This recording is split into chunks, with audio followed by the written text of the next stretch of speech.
Hello everybody and welcome to Omnipoke, the channel that brings you guys everything Pokemon. If you're looking for PTCGO codes, including the latest set Pokemon Go, make sure you check out the Potown store where you can get 5% off your order using code Omnipoke. Today I'm going to be taking a look at my season review for the 2019 to 2020 season. Obviously it's been a bit of a different one. It's taken place over 3 years because of events being shut down and that kind of thing. So it's a little bit of a unique one this time, but it's been really fun. It's been great to get back into events, and we're approaching Worlds now, so it's always a good time to sort of reflect and work out what went right, what we can improve on, and get ready for the big tournament of the year. So where were we when we last spoke? Last time we spoke I think it was around July, August time of 2020 it would have been. So pretty much 2 years ago. We'd had events shut down for basically 3 months at this point, and we knew they weren't coming back anytime soon because they'd cancelled Worlds at this point. So there was the online tournament sort of structure was starting to be built. Play Limitless wasn't even a thing, I'm pretty sure, or it might have been in its infancy at this point. So it was a long time ago. Very, very weird to think about.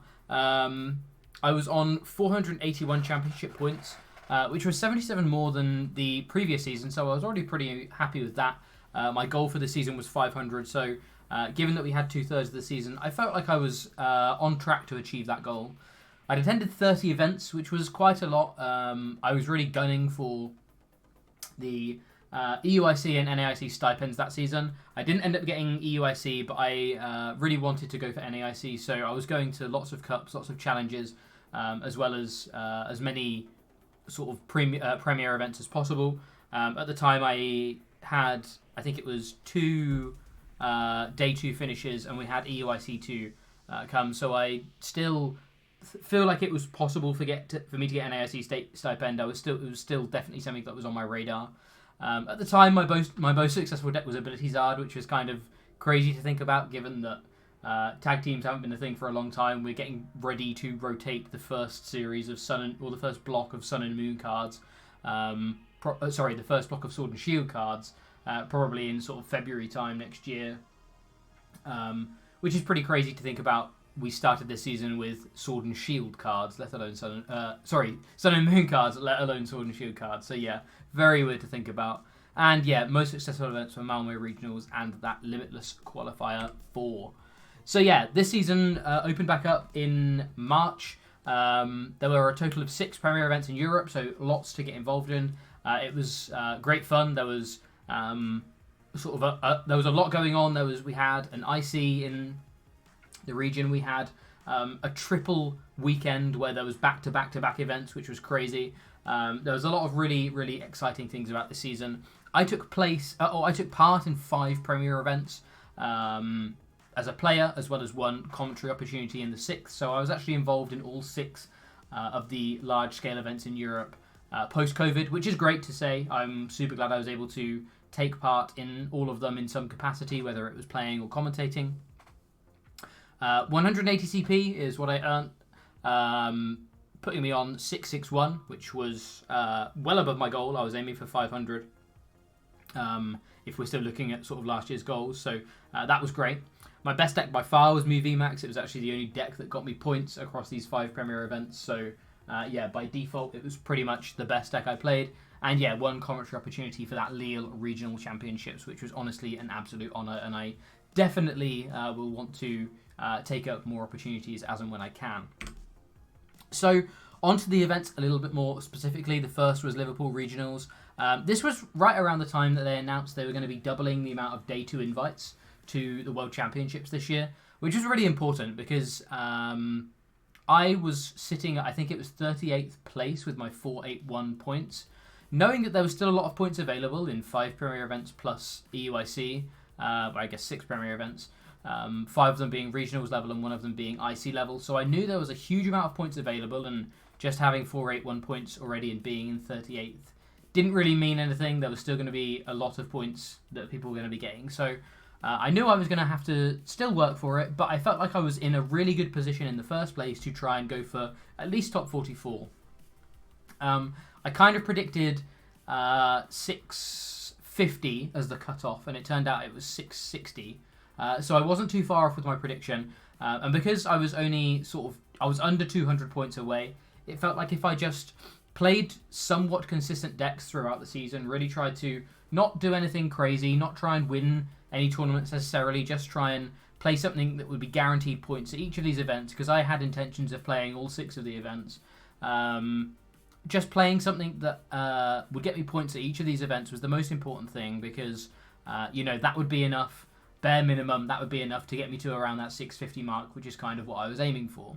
So that's why I went with Mew for Liverpool. At the time, I was incredibly impressed with Mew. I couldn't find a deck that I liked anywhere near as much as this. It felt like it was the most aggressive deck in the format. It kept everything honest. It felt like without super rough draws, you were able to create very good situations. There was just nothing I didn't like about the deck at the time, to be honest. It felt, even with things like Gengar winning the week before in America, it just felt like the deck was incredibly strong. I think a lot of people disrespected it as well. I think a lot of people thought just adding dark packages into their decks was actually going to be good enough to beat the Mew matchup, when it turned out it really wasn't. You had to add some dark packages, but also sort of use them at the right time, and it wasn't just a case of getting a Moltres V out to try and take some prizes here and there, because that can sometimes lose you the prize race rather than win it because of Meloetta and things like that. So it was a tough one, and I think it was actually one of the best tournaments for Mew, to be honest. I felt incredibly confident with the deck, and it was actually the tournament I felt the most confident at that I played at. I did the most testing for Liverpool out of all 6 of the premier events in Europe. I felt very, very comfortable with my choice. This was a list that me and Tamao worked on pretty closely. We basically played the exact same 60 and were testing it for 2 or 3 weeks beforehand, pretty much religiously every night, just working out matchups and lines of play, especially against some of these counter decks. We both felt really confident. He ended up finishing top 16 with the list, so the list I felt was pretty much spot on for the event. The only thing I was super scared of was things like Path to the Peak, because I felt like every game I got to play with the deck, I felt very favourable. So to stop trying to get cheesed out by Path to the Peak, we played a Pumpkaboo and double Fog Crystal. So it just meant Marnie Path was so much less of a worry, because you had 4 Quick Balls, 4 Ultra Balls, 2 Fog Crystals, the Pumpkaboo itself, along with Crams, Rotom Phones, loads of these different outs to try and find some way of bouncing the stadium in these matchups that were trying to Grinch you with Path. So the list felt really, really solid. Mew had done well 2 weeks before. Natalie Miller ended up winning the Australian regional with it. The week after, we saw Arceus Gengar win, so that was a bit scary, and Gengar was one of my losses during this tournament. Gengar was basically the only matchup I was super scared of, because it just felt very much like you really couldn't do much at all to try and beat them. So Gengar was basically the only scary matchup in my mind, or at least that I was aware of. It was, honestly, like I say, I felt like this was the tournament I was the most prepared for, so I was very pleased to net a top 64, getting me 50 CP, and again, just sort of keeping that mentality of just not having to go super deep into these tournaments, trying to get day 2, top 8s, anything like that, just getting the bare minimum for points and just doing that at each tournament consistently to sort of coast my way into top 44 rather than having to do really well at an event. That was my plan. You'll see as these slides go on. Unfortunately, I put myself in a pretty rough position towards the end of the season. We'll get to that. But yeah, this tournament felt great for me. This list felt great for the tournament, and I was really pleased it was able to get me some points. On to Frankfurt EUIC, and this was a tournament that I still sort of beat myself up about a little bit. So contextually, obviously, Robin won Liverpool with the Rapid Strike, the Rapid Strike Urshifu deck with like the Dark package, right? So the Dark package was all of a sudden very, very on people's radar in a very different way. It wasn't Arceus Dark stuff, it was actually Inteleon Dark stuff. And Inteleon Dark was way harder to deal with for Mew because they were only taking one prize at a time. Against Arceus, the Arceus stuff, you could trade pretty well because you were always able to trade up with a Meloetta and things like that. Whereas the list that the Limitless team played for the Liverpool regionals could go very one prize focused if it wanted to, and it made it a lot harder to deal with a lot of these sort of tech dark Pokemon. You weren't able to cheat your way around things like Galarian Moltres because you had to take 6 prizes most of the time. So that was a bit of a worry. That kind of, I think, was one big turning point of this format. I think there were a couple throughout the format, but I think this was one of them. And then the week after, it was Arceus Inteleon that won. So 4 different decks won across the first 4 regionals across the globe. So it meant that we had a pretty diverse meta. Fast forward to Frankfurt. A couple of weeks before, I wasn't actually involved in this initial process, but a couple of my friends, namely Tamal, Connor, all were with Joe, and they all ended up sort of starting to theory craft an idea of how can we make the Rapid Strike Urshifu deck slightly more favourable into Mew, because I'm pretty sure the Limitless guys felt like it was a winnable matchup, but it wasn't ever one they particularly wanted to see. It always felt a little bit scary. So, yeah, they started to come up with this idea of building sort of an Inteleon box deck, but without the Urshifus, trying to find a different way of approaching some of these other matchups, primarily things like Galarian Zapdos. So yeah, we started testing around the idea. I played it a little bit. Its Mew was incredibly favourable. It felt like its Mew was like 70-30 at least, which was really strong. Its Rapid Mally was really strong. Rapid Mally was doing very well. It came second at Liverpool, as well as Joe finishing top 8 with it. So Rapid Mally was still on people's radar. I felt like it was really starting to die down then, but it was still a sort of a fan favourite deck, right? So it was really important, I think, to have a good Rapid Mally, and this also had a really good Rapid Mally. Arceus was basically the thorn in the deck side, which is why we tried a lot of these different techs for Arceus. So yeah, we started discussing the idea, we started playing with the idea, and it really started to go somewhere. We just wanted to work out the Arceus matchup. We shared it with CCG. CCG seemed to be pretty on board with the idea and helped us with developing it. We then chatted to a couple of other players, primarily Miloslav, who is a friend of CCG's, basically a very good friend of Andre's, who kind of gave us the idea of the Rowlet, which helped deal with Dunsparce in Arceus decks, which meant Galarian Zapdos with a Cape or a Stone Energy all of a sudden could sometimes take 4 prizes if you're able to deal with the Rowlet, whilst use the Rowlet to deal with the Dunsparce and kind of not really just make them think you're taking kind of a cheeky prize, when actually it was setting up a later strategy. And it was also a free attack, which is really important for this deck, because the deck very much needed it very much needed all of its energy drops at kind of the right time. You sometimes needed to use Aqua Bullet. You sometimes needed to be able to get a Galarian Moltres down early, or attach an extra energy to a Zapdos with a Raihan or something like that. So all of the energy really mattered. This was kind of the first iteration of, it was very similar to Stefan Ivanov's Inteleon toolbox deck that ended up winning LILLE regionals. He also played it in Bilbao. Alex played this to a top 64 finish, I think it was, or top 120. I can't remember exactly where he finished, but yeah, Alex, our teammate, played this to a very good finish at EUIC. Me and Tamal didn't do so great with it, and that's kind of where I beat myself up about it a little bit. I should have just played Mew at this event and kept with that mentality of I don't need to do this. This was a deck that very much felt like it was designed to either flop and get 0 points, or go deep and try and make it into like top 32 or something of an IC. And that just wasn't the mentality. I didn't need to play like that. Obviously getting all the way to like top 32 or whatever would have pushed me pretty much guaranteed into a great position for top 44, and then maybe I could have then pushed for top 22 or something. But at the end of the day, that wasn't what I was aiming for, and I should have thought about that more. And I do somewhat regret playing this deck because of it, because I think this was very much a feast or famine deck. And Alex was able to feast. He ended up getting his invite from it, which was great.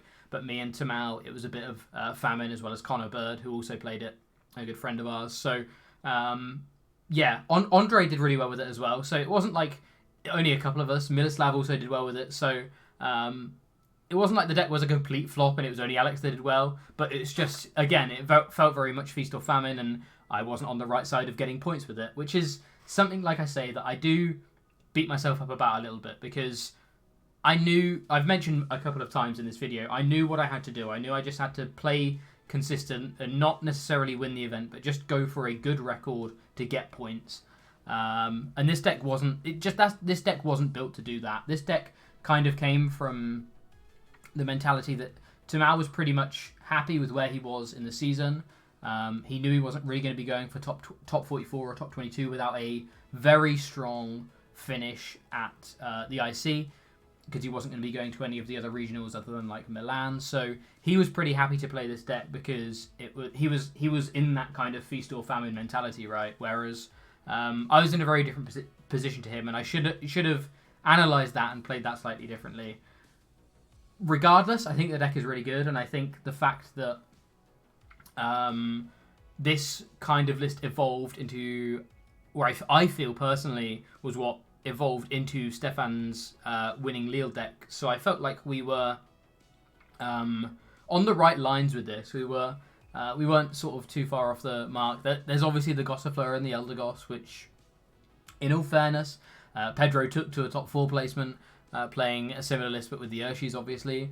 The Cleansing Gloves and the Stone Energy and the Cape, okay, maybe they were, on reflection, again, a little bit crazy. The Double Turbo, all of these cute techs. I think if we got this list slightly different, we could have done really well. I think there were a couple of cracks that needed to be ironed out, primarily things like the energy switches, not the energy switches, the energy searches over the Elder Goss and things like that. But I think, still, regardless, it was a pretty cool deck. I'm sad I wasn't able to take it further, but I'm a little bit disappointed in myself in not just sticking with something like Mew, even though it's a bit boring and you're probably resigning yourself to the fact that you're going to have to get very lucky to get into day 2 and into like even further. But it probably was still the best points deck, and I'm pretty sure throughout the whole season, Mew has been the best points deck. So yeah, that's what I should have done, but it wasn't what I did. I really enjoyed playing this deck, but looking back on it, I probably would have played something different. But it did feel really cool going in with a deck that no one had really thought of too much. I think there was sort of some murmurs about like an Inteleon box going around. So it wasn't like completely unique, but yeah, the deck felt pretty cool, and I wish I was able to do it a bit more justice. On to the BILBAO special event. This was another really sad one, to be honest. So I don't have a photo of the list, unfortunately. I've only got the Arcanine picture, but I played Mew again, this time playing an Ice Cube and a Marnie, because essentially there was so much Rapid Urshi that did well in EUIC. There was a lot in top 8, a lot going all the way through into day 2, and obviously again with sort of some players starting to do well with this Inteleon box, all of a sudden the format was very quickly moving towards one prize dark decks were the way to counter Mew. Usually they were Inteleon based, and usually they were combo based. So things like Ice Cube for dealing with the Inteleons early, getting rid of Sobbles, getting rid of Drizzles, forcing a Manaphy onto the board, things like that was really important. And then a Marnie, so just at some point you can Marnie plus take a KO and try and get rid of their Moltres combo that they've been building up, because you don't have any hand disruption, which was one way that the decks really tried to punish Mew. It was that they couldn't really disrupt the opponent's hand, so they were able to build eventually kind of a game-winning combo out of Moltreses and Claras and this and that. So yeah, it felt like this list was pretty well teched. I ended up starting 4-1 in this tournament and being like, okay, I just need one win for points. And again, I was in that mentality of I just need to keep getting points, just need to keep getting points. So I was 4-1, one win away from getting points, and ended up going 0-3 for the rest of the day. 0-3-1 for the rest of the day, which was really unfortunate. I think there were a couple of rounds that I played probably somewhat suboptimally. I think this was one of the tournaments I tested the least for, to be honest. So yeah, it was definitely partly on me, but I think there was a couple of situations where I was playing against someone playing Inteleon actually that didn't have any Inteleons out. I was sniping them with Ice Cube, and basically the only hand I got punished by was something like Moltres V plus Raihan, and their exact 2-card hand was Moltres V plus Raihan.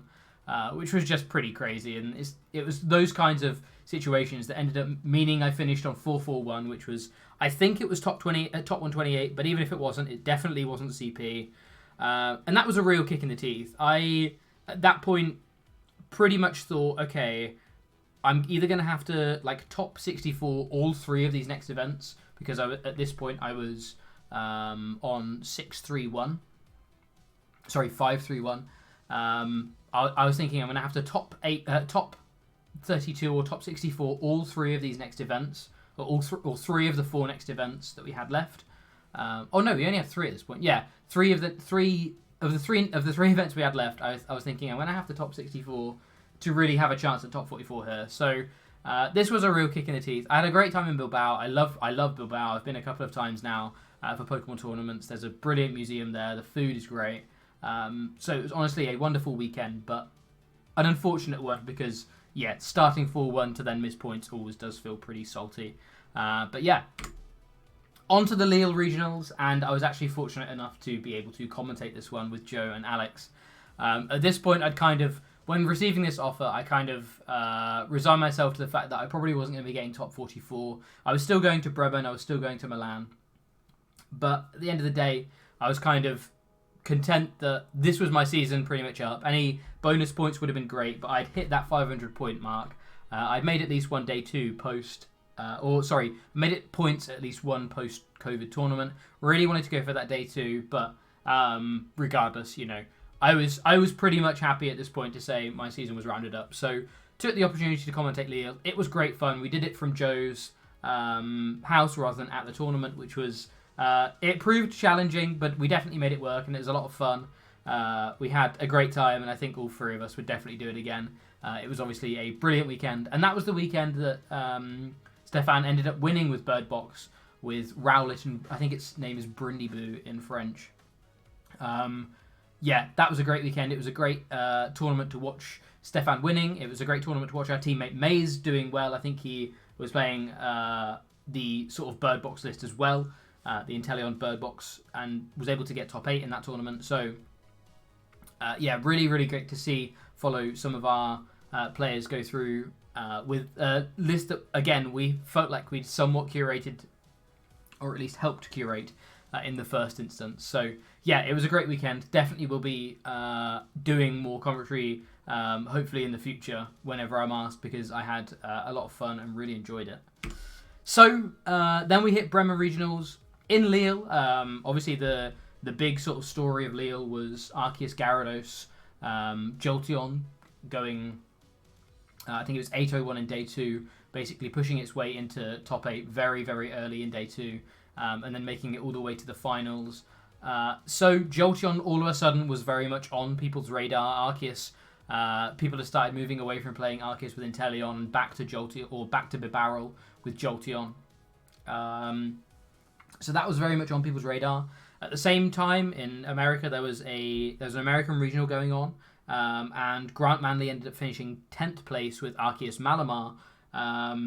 So, which was again kind of a deck.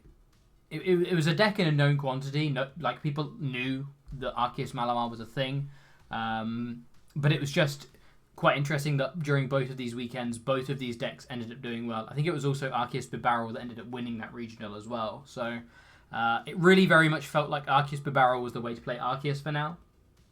The Malamar aspect of the deck felt pretty cheesy. It felt like you could really push people out of the game in games where you didn't deserve to win, which is pretty funny. It also felt like, to be honest, the deck that I would say I played was one of the least skillful decks I played during all of my testing. It felt like sometimes you just bricked them and you won because of that, rather than necessarily outplaying them or anything like that. There was definitely plays you could make, and there was definitely some level of skill to it, obviously, but it felt like sometimes, like I say, you just bricked people and you won off the fact that you were bricking them. Regardless, I didn't do great. I ended up dropping at 3-4. Because this just, again, it just felt like a deck that was very much out of my control. Sometimes I was able to really just sort of get the lock off quite early and stop people from drawing cards. Sometimes people were able to draw enough cards to very easily tear through an Arceus and then a Malamar and then a One-Prizer. And it was just the way the deck was. There's nothing really more to say about it. It wasn't a particularly intricate deck. It was just trying to do exactly that. It was trying to stop people playing the game. And sometimes you couldn't stop them. The Mew matchup was definitely one that I hadn't accounted for anywhere near as badly as it actually was. So, yeah, at this point I'm on 5-3-1, and I really have basically resigned myself to the fact that I'm not going to be getting top 44 this year, which is really unfortunate because I felt like this was the closest I'm going to get in a little while, because it's going to be difficult to push for top 22, especially given that I can't really go to all of the ICs or anything. So it felt like this was going to be the best opportunity to get that automatic Day 2 Worlds invite. So I was pretty content. I was kind of, that's the end of the season, knowing that I was going to have to do really well in Milan to at least have any chance. And then Milan happened, and I did really well in Milan, and all of a sudden, it was back on. This tournament was an absolute fever dream for me. It was crazy. I needed exactly top 4 to get into top 44, which was pretty crazy. It put me at 42nd.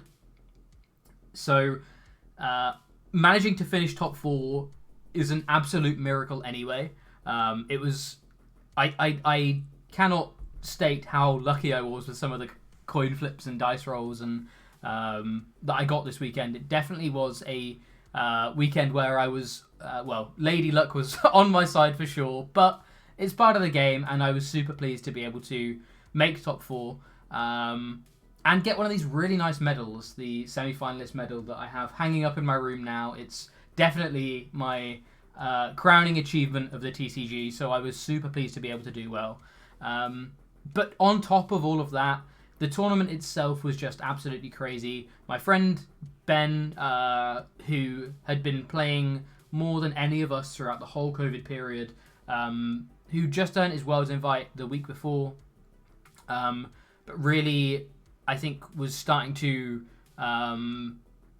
get into a bit of a rut and starting to struggle to know how he was doing and where he was going within the game. Ended up getting top 8 of this special event, which was amazing to see because he's definitely deserved it. He's been playing, like I say, religiously all the way through. Tamao ended up in the final, which was great because, again, me and him very much went into this event hoping to go and see Milan on day 2 rather than making it all the way to the semi-final and final respectively. So that was pretty great to see. Our friend Ryan ended up finishing in top 4, losing to Tamao. I ended up losing to Tord in top 4, so it was pretty... the whole event was an absolute fever dream. I went in at a record of 6-3. I bubbled in at 29th or something because the event was... or there wasn't enough 19 match pointers, so it was able to squeeze in on 18 points, which was just crazy. There was, like I say, so much go right for me that weekend.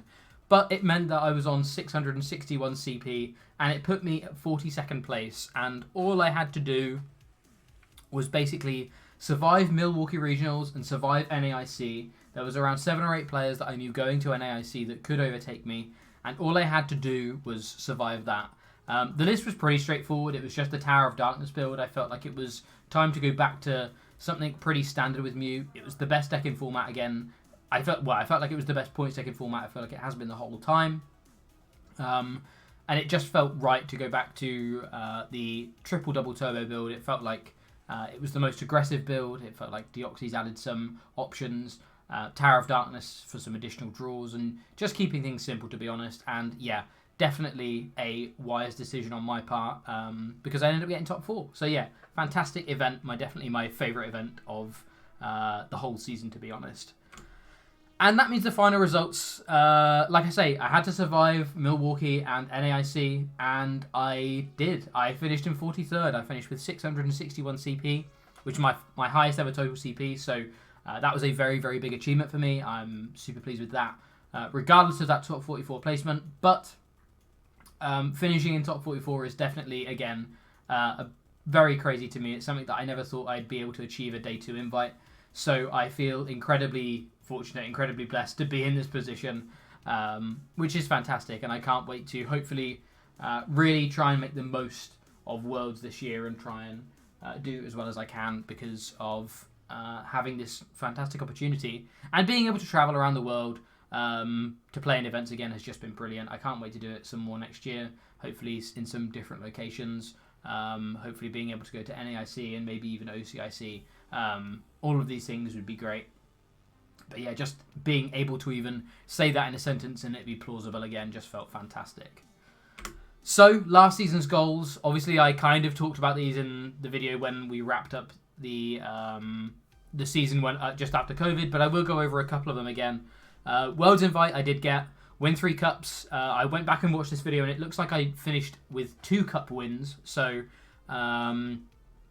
yeah, I would say... I think I said in the video I was kind of on track to win a 3rd cup, and I would like to think maybe that would have happened, but I actually only won 2 cups. 3 day 2s, including EUIC. I did get 3 day 2s because I day 2'd Bremen, I day 2'd Malmo, not Bremen, I day 2'd, wait, where was it? I day 2'd Bochum, day 2'd Malmo, and then day 2'd Milan. But I didn't get any EUIC day 2, so didn't really achieve that one. But still, I got the 3 day 2s, which was one half of that goal. Break 500 points, I did that. I hit 661, so that's exactly 161 more than I was hoping for. And explore some more statistics of the game. I haven't been able to do too much more of that this season, but I've been able to keep up with that as much as possible, which was great. On to next season's goals, though, and I'm being a bit ambitious, but I also am bringing some old goals over because I kind of feel like if I didn't achieve a goal last year, I can't expect to improve on it this year. I just want to make sure I achieve the goal. So first things first, finish on 700 plus CP. That's a big ask, and I think that is by far one of the most difficult goals I could set myself. Given that we don't know whether League Cups or anything will be back, obviously this is currently assuming that we will get Cups back, we will get Challenges back, we will have plenty of regionals to go to, and I will be able to go to, hopefully, at least 2 internationals. So 700 CP is the goal. I think this is definitely a bit of a stretch goal, but I'm really going to push to try and do it. 50% day 2 conversion rate. I didn't want to say X number of day 2s because I don't know how many events I'm going to be going to.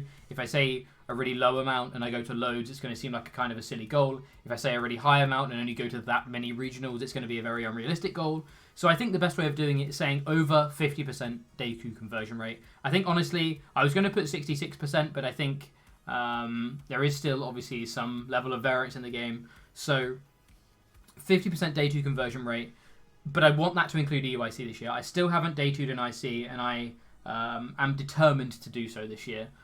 Whether it's EUIC, whether it's NAIC, I would like it to be EUIC because, obviously, that's my home region internationals, but ideally it'll be both of them. That would be great. At least 1 top 8 or better in a premier event. That would be great to achieve. I've managed to do that each season since 2017. I did it 17-18, 18-19, and 19-22. So I would like another top 8 this season. It's it's a bit of a stretch goal because you can't ever guarantee that you're going to be in a position to do so. But I'm really hoping to be able to push for a top 8 at least one of the large scale events. Win 3 League Cups if they exist. I didn't do this last season, so I'm bringing it back. I'm not going to improve on that just yet. If I can do more than that, that's great, but I want to just make sure I achieve that goal this season. Ideally, I would like to win a League Cup in each quarter if we have Cups back in quarters, but whilst we don't know what the system is, I think just saying League Cups is fine. And I want to really develop some more resources with the community. I think I'm getting to the point where I'm reaching the limit of what I can do with my statistical knowledge of the game. So I want to carry on with the statistics, but I also want to develop more resources for you guys and for the community. Primarily things like proxy cards for early testing and that kind of thing. So that's going to be a big focus of mine over the next 12 months. Just making sure I'm still hopefully producing lots of resources for you guys. You can find all of these on my Twitter and stuff. So make sure you check them out and hopefully they can help out in your early testing. So yeah, that was my season. Thanks so much for watching. We have London, we have Worlds in London it's now July. It's the 1st of July as of when I'm recording this. So yeah, it's next month, which is crazy considering we haven't had Worlds in a couple of years. I am super excited. I haven't really got into sort of grinding the testing yet, but it starts this weekend. Now we have Pokemon Go, we really can get involved and start working out exactly what the play is. So, and as you can see, this fantastic London logo is just got me even more inspired to do well this season.